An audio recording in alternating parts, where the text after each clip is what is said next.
right, so does anyone have questions? Anyone? Oh, come on, I know it's late afternoon. Really? Let's do it. Hi, Jack. Hi. Watched you grow up on TV. It's been a pleasure. Awesome, thank you. What is your scariest? Don't talk. Just What was your scariest moment? The scariest moment? Man. Hillview Manor was pretty scary. Yeah. That's definitely a that's up there.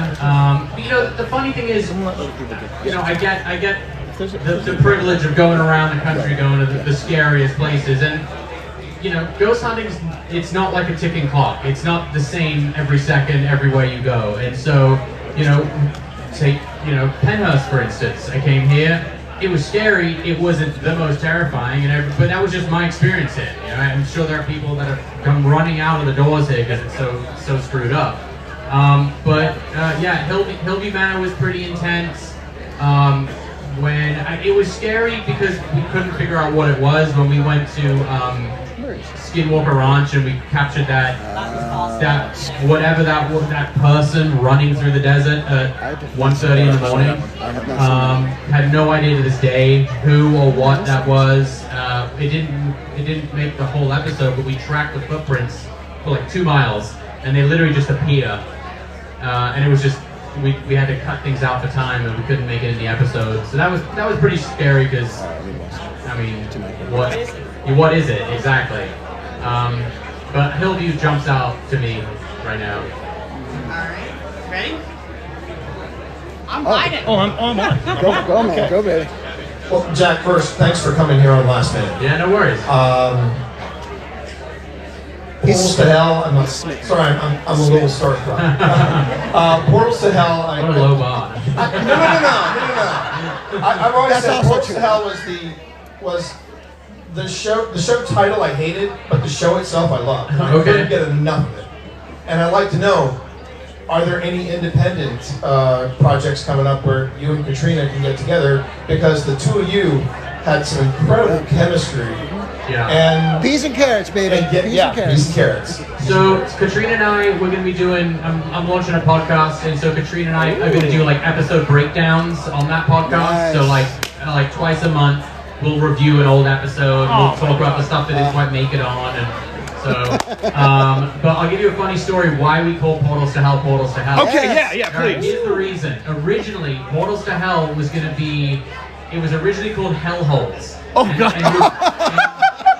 And we were going around, it was meant to be more like an exploration show where we would explore these underground cabins. Okay. Because everywhere you go in the world, it's like, oh, the old demon hole, the old hell hole. Right. Yeah. And so it was meant to be more kind of an adventure, kind of Josh kind of Gates. expedition unknown-y kind of vibe. Yeah. And then when we pitched it to travel, they kind of said, well, let's expand it out to ghosts. Let's not just do an underground exploration TV show. Very limited, you know. There's only so many caves you can go and explore. And then we ended up on Portals to Hell. Okay. And we went Portals to Hell solely because I guess when they pitched it, they were like, there's a whole process to get a show made. You basically convince one executive, and then he takes it to another exec, and then it's a whole pecking order of just insanity. But they turned around and were like, well, we like Portals to Hell because that's scary. And we're like, all right, whatever. But yeah, so that's why we call it Portals to Hell. But the reason why Katrina and I can't actually do investigating together on camera is because we signed basically, if we do a show together, we have to bring in this other production company, and we don't really want to bring in the other production company. And so our way around it is, all right, we'll do podcasting stuff together. So that's the plan. Hopefully that's not indefinite. That expires. Yeah, there is a time limit on it, but we're still well within that window. So I think it's like 5 years or so. We'll wait. We'll wait. Hi, Jack. Hi. Megan. Hi, nice to meet you, Megan. Forgive me for not knowing the episode was season because I watch everything. Oh, good. I probably won't know. You went to like a jail and you dug into the wall and Yes, found bones. the bones. Is there any update on that? Okay, I think about that at night. That was called in jail. Good, and yes. we ended up, so we took the bones to the sheriff's department, and they were kind of like, why? Like they were more kind of curious as to why we had the bones, not where we found the bones. And I'm like, well, of course they were like, because we found them in their old building. So we ended up sending the bones off to a forensic anthropologist, and she studies bones or whatever, and she said she couldn't tell us that they weren't human. That was the only, because they were only fragments, and so she was like, I can't tell you that they're not human, so she couldn't really give a definitive answer. But yeah, that was pretty weird. You know, they definitely weren't rodent bones or bird bones. She said they were absolutely mammal bones, and most likely some kind of like leg or arm bone. Well, I believe Michelle, so she Okay. said they were bones that. Yeah, definitely. Always trust Michelle. Thank you. Hey Jack, are you and Kelly going to be doing anything more in the future? Yeah, so Kelly just, so I have a series coming out in the fall called Night of Terror. It's a continuation of the specials I did. And Kelly does 2 investigations with me on this one. We do a jail in Reno, and then we went to Virginia City. So yeah. Hi, Jack. Hi. We're a huge fan. It's unfortunate people say, what bonds your family? We're like Portos to Hell, Destination Fear, and Ghost Hunters. Like that. Nice. But I remember watching you and Kelly going, there were houses. Yep. And she got very, very, like, sick and just didn't like it. Yeah. Do you feel she's like an empath? Yeah, And do Kelly's you feel the same? at first I thought she was just playing it up, and I'm like, huh? But then when she started getting things right, I'm like, oh, okay, there's something to this. And Chip Coffey came out on these episodes, and he kind of did some work with Kelly and was showing her some techniques, and you know, she definitely, she's got a bit of the Shining, that's for sure. Ooh, nice pull. I'm wearing an Overlook t-shirt today, so I'm very warm my heart. I was just wondering, you hung out with Robert the Doll at one time. I Yeah. wonder if you ever had any like effects afterwards. So Robert, I play by the rules with Robert. You know, I ask for permission to take his picture, and I don't. That's one haunted doll I tend to believe. So I you got to play nice with Robert the doll. Yep.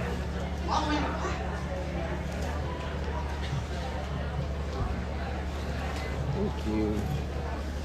So, I mean, he kind of spoke for me with how we feel about you and your approach to investigation and all that, and you really invest a fair amount of time into the research, probably well beyond to what we see on camera. And have you ever had occurrences where you've been invested in a particular investigation, a particular personality at a location where you've developed almost an emotional attachment to the story or the spirit? Yeah, I mean, it's not necessary. I wouldn't say I've ever kind of felt. Actually, I lied. When we did Trans-Allegheny, and we were in the room where the bedpost murders happened. Like, there was stuff that, I mean, the bulk of that entire investigation, it's what occurred in a 35 minutes in that room. There was a bunch of other stuff that happened, but that was the most compelling. I mean, we're given 44 minutes to compact 5 days of investigating into, and so obviously there's a lot that doesn't make it.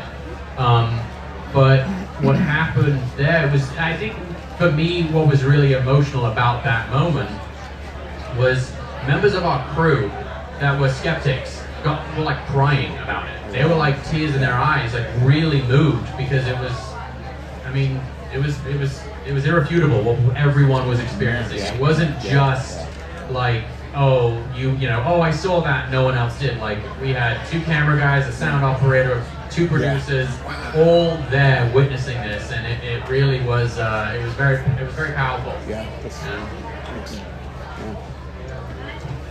Hi Jack, I'm a big fan. Right on. I hope you guys doing good. Thank I you. have one question for you. I've seen some of the work on Skinwalker Ranch. Yep. Now, when we got the opportunity to go there, what made you want to go to Skinwalker Ranch and investigate? So I've been to kind of the whole area around Skinwalker. I've never actually been on the ranch, and it's a real, I think there's a bit of a misnomer about the kind of the Uinta Basin. Everyone thinks, oh, it's just this one place. Like, it's that entire area, like Roosevelt County. It's wild, and I'm fascinated by it because I've never been to a place where literally every person you meet has had a Bigfoot encounter, a UFO experience, you know, some cryptid like puck bludgies. Like, it's, I mean, the list of things that people have experienced there. And like, here's the thing, not every single person there is crazy. Like, you, of course, you invariably meet the crazy guy that's like, oh yeah, I had Bigfoot, come over for dinner. But it's like, when you meet that guy and then you meet everyone else in the town that's had an experience, there's something really odd about that place. I mean, I don't know what it is. You know, some people think it is some kind of interdimensional kind of ley line, meridian, like hotspot. Others are like, oh, it's a galactic, you know, train station. Everyone's got a theory, but it's pretty cool though. All right, real quick while I walk to the front, a young lady that would like to give you a gift. A gift? Uh-oh. Uh-oh. So my daughter Evan makes dolls. Okay. She repurposes creepy dolls. Okay. Get the song this again. But she wanted to give you a doll. Sure, awesome. It's not cursed, is it? Okay. Not sorry. yet. I do not accept cursed dolls. That's not a guarantee. Thank you. Oh, that's beautiful. Very kind of you. Thank you. It's beautiful in a creepy way. I believe you call that. Paracon mascot. Hello. Hey. We've seen episodes where you have been on TV with your mom and dad, showing them oddball, off the wall stuff. I had sat there and wondered because Sharon and Ozzy both, sometimes they sit there like, is that really true or did it actually happen or whatever? Do they actually believe in this stuff, or do they sit there and? You know, it's my dad has become like a total UFO buff. Like, all he does is watch like YouTube videos and stuff now. Like, he's like fully hooked. You know, my mom is kind of out of sight, out of mind. I will say she did come and do an investigation for Night of Terror. We went and did a ghost hunt, and it's probably the most. It's kind of hard to. It was a very intense, very scary, very kind of like defies science kind of investigation. I don't want to give it away, but it's you should definitely check it out because it's not. And what happens is I will put my hand on every holy manuscript written. It is not fake. There was no one getting miraculously possessed every week. It was, put it this way, there was a whole, I'm not giving away too much, but there was a whole panel of medical tests that occurred after this investigation and completely mystified doctors as to what happened. So that'll kind of let you know. That's my tease. Hi, Dad. Hi. I've been watching you since Osbourne. Little thing. My question is, when you went to the Lala Mansion and Bobby Mackey, Yep. what experience did you guys have there? Very negative? So, Bobby Mackey's was interesting. It wasn't the most active investigation for us. It was, there's a certain vibe in that place, which, the only way to put it just feels gross. It's like it's a real, there's like a thickness to the air there. You know, Katrina and I's investigation was, you know, it was, I would say, poignant. Like, we came away with some interesting stuff, but the most, I would say the craziest thing that happened there was that we had a guy working on the production who was very much a skeptic, and he was just kind of like along for it was a job for him. He's not like a paranormal guy, but he went to the basement, and he just didn't make the episode because it kind of, it didn't make sense to all of a sudden incorporate someone onto the show that no one has seen. It's like, well, who's this guy and why is he now in the show? But he went to the basement and he started challenging whatever's in the basement at Bobby Mackey's. And he basically did like a come at me bro. And about 30 minutes later, he had to leave because he said he felt like the inside of his body was on fire. And he was like freaking out and like he left and it was like this whole big thing and it like kind of shut production down for a few hours because we were trying to figure out, well, has he been exposed to like, is there like toxic fumes down there or something? Because he had like a reaction that you would if you were kind of, you know, having an allergic, you know, reaction with something. So yeah, that was probably the craziest thing that happened at Bobby Mackey's. Coincidentally, it's totally unrelated. That guy died, not because not because of that, but like, at least I don't think so. But like 9 months later, he just like dropped dead in the shower. So kind of knowledge. So yeah, don't mess with Bobby Mackey's basement. Moral of the story. And then the LaLaurie mansion, you know, there's a lot of, and even we got it wrong. There's a lot of historical inaccuracies about what happened at the LaLaurie mansion, like the true timeline of things, the scale of the traumas that happened there. Like it's, you know, myth and legend have kind of surpassed fact when it comes to that place. You know, yes, there were a lot of horrible tragedies that occurred there. A lot of people were really, treated horribly. But like, there was no like body mutilations going on there. They weren't like sewing arms on people's foreheads or anything. Like, there's all sorts of weird stuff. But there's this like top room in the house, and it is a private residence now, and it's this hidden room. And we were having some, full on, we're seeing a shadow moving when we couldn't figure out if it was someone casting a shadow, whose shadow was being cast. There was a lot of stuff that happened there. It was a great opportunity to go.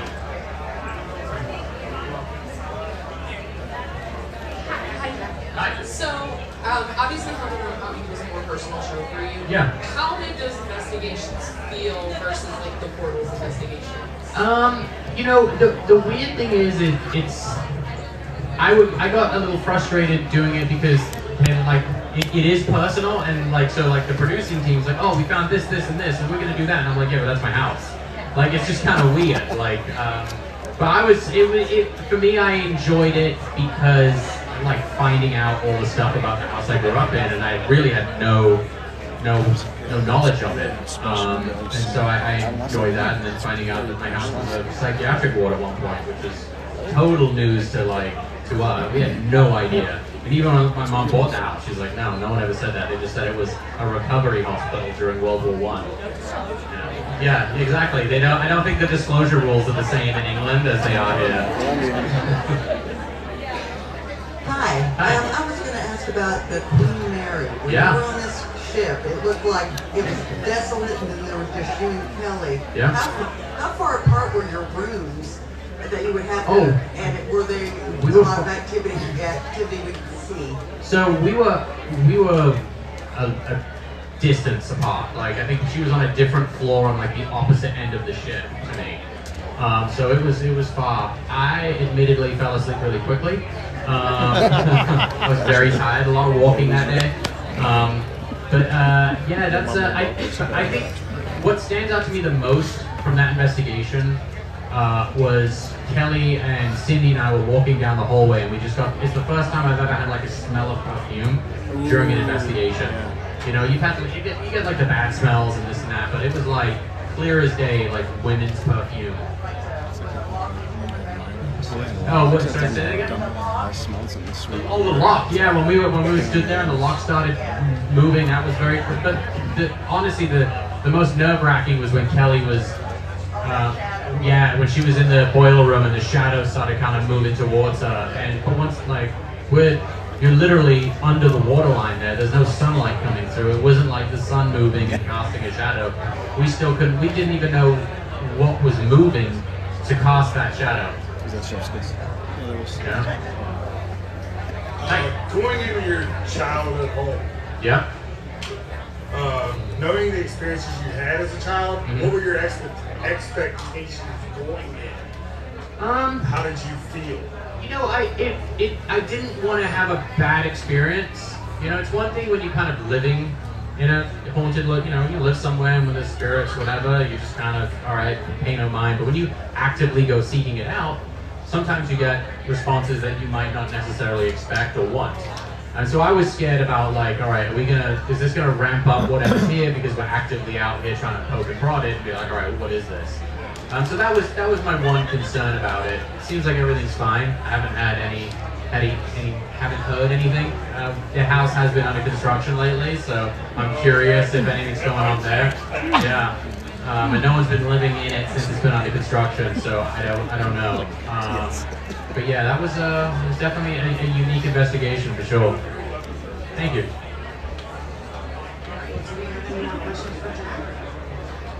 Looking at y'all, I wonder if we're falling asleep.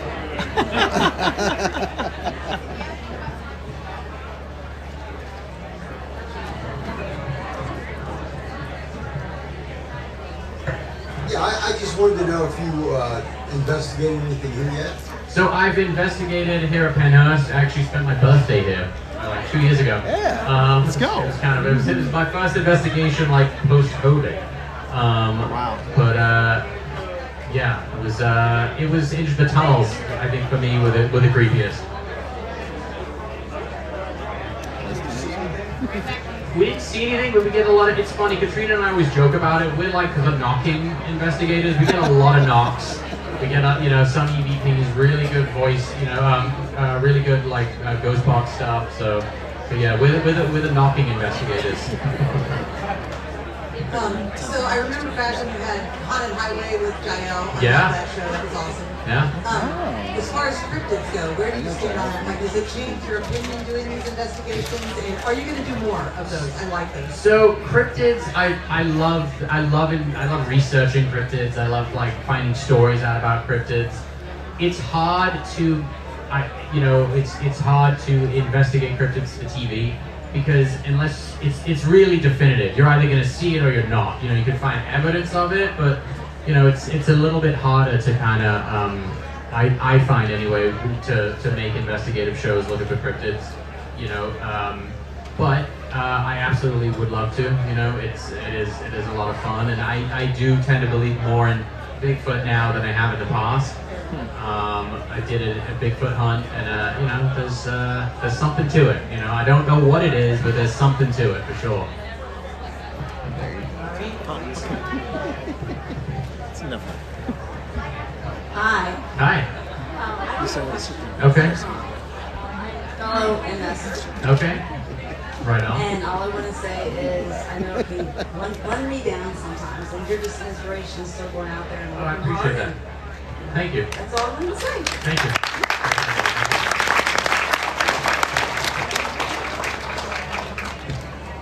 Hi. Hi.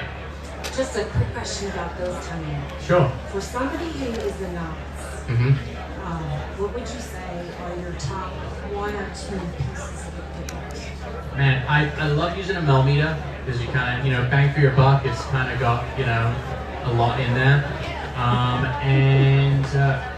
Man, it's either a ghost box or a good recorder. I really like using the recorder on my phone because you can see, it has like the sound wave, so you can see if like, if it's picking up a noise. And so I like that. But I definitely would say a millimeter. All right, doing that. Make sure I'm not missing anything. Back for more. Back for more. Actually, I'm doing this on behalf of my wife, Okay. who is also a big fan. Okay. She's also part of the Commonwealth. She was from New Zealand. Okay. She's also a big history buff. Cool. And I want to hear your, because I also know, we love the World Detour. That got us through the pandemic. And I'd like to know, because your dad is now getting into, is that history though behind UFOs? Are you and your dad still like nerding out over the history of all these different places, the different hunts you've gone on, things like that? Yeah, we definitely enjoy the kind of the history of it, when it comes to any, because there is a lot of history tie-ins with UFOs. Yeah. Ancient Aliens has been going on for 10 years now based on that. So I'm not saying it's aliens, but it's aliens.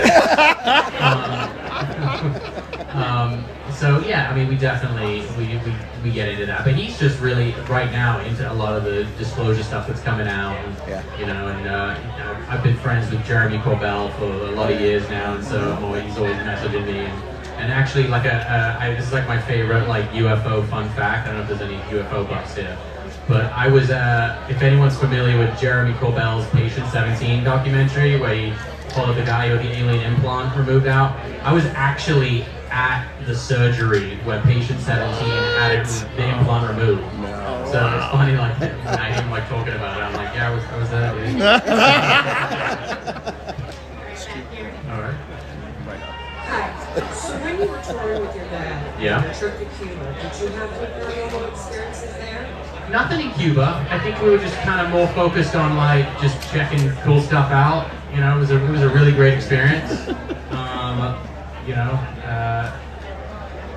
yeah, it was an awesome trip. It was definitely one for the memories for sure.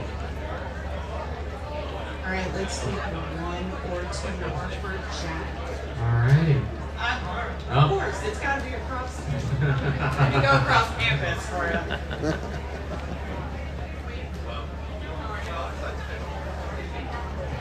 What's up, Jack? Howdy.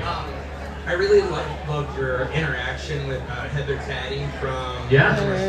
Would you be doing anything else with her? Sure. I mean, Heather is awesome. She's like a really, really great investigator, great person. I would work with Heather any day of the week. Yeah, I mean, the opportunity just didn't come up. You know, she would help out during COVID. You know, Katrina would just have concerns about certain places we were going to if they were kind of a hot spot back then. So, you know, Heather would jump in. But yeah, like if I would happily go hunt with Heather. Thank you. Cool. Of course. One more, and this is it. You're cut off at 2. I think they just like to watch you run. Yeah. Simple question, very simple question. Sure. So here you are sitting up here in front of us today. Mm-hmm. Rewind back. No. That would be a simple question. Probably not. But would you have ever seen yourself so invested in the paranormal? Yeah, I don't. Sort of. Like, I was a huge paranormal buff as a kid. You know, like I grew up watching the X-Files. Like that was. I literally would like sit there being like, man, I wish I could do that. And I kind of figured out a way to kind of do it. Not for the FBI. that you can tell us now. Yeah, but exactly, that I can tell you. You're all on a watch list. It was kind of a hobby as a kid, and I just lucked out. And if there's one thing that I've kind of watched from the sidelines is like, you know, the paranormal community, you know, the viewers at home, you guys don't take this lightly, and I see a lot of other, you know, quote unquote celebs trying to get into the space, and it's just I don't like, I grew up wanting to do this, and I just think it's when I watch a lot of these other shows, I think people just go like, oh, that seems like it'd be something fun to go do, and I think that comes across. It does. You know, when it's like when you're invested in it and you genuinely have a passion for it, it shows. I mean, everyone here that's come up on this stage, the common thread between us all is like we have a passion for this. True. Thanks. All right. One more. That's it. All right. He was about to walk away. I'm out. Yeah. You can't get away. Hello. Hello. Only looking for music. Only Yogi, okay. How much do you enjoy messing with your dad? Oh, it's so much fun. So much fun. Why is it like messing with their parents? It's like, no, it's just a lot of fun. We started doing the podcast again. It's coming out, so we dive into a lot of, you know, we bring up a lot of the paranormal stuff. We did a podcast yesterday, or the day before yesterday, when we were talking about cults, and I was messing with my dad a lot with the cults, and I'm like, look, dude, you can tell us right here, right now.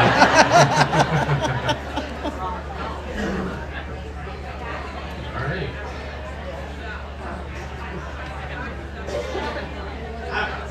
Alrighty. Or did you think of something now? You, I know, right? Sorry. Hey, Jack. It's Hi. Amanda. I watched your family forever, and I love how Me you too. team up. But I love how you team up now with like the Ghost Brothers and Katrina, and I live in PA, so I always want you guys to like just swing by and like pick me up. Okay.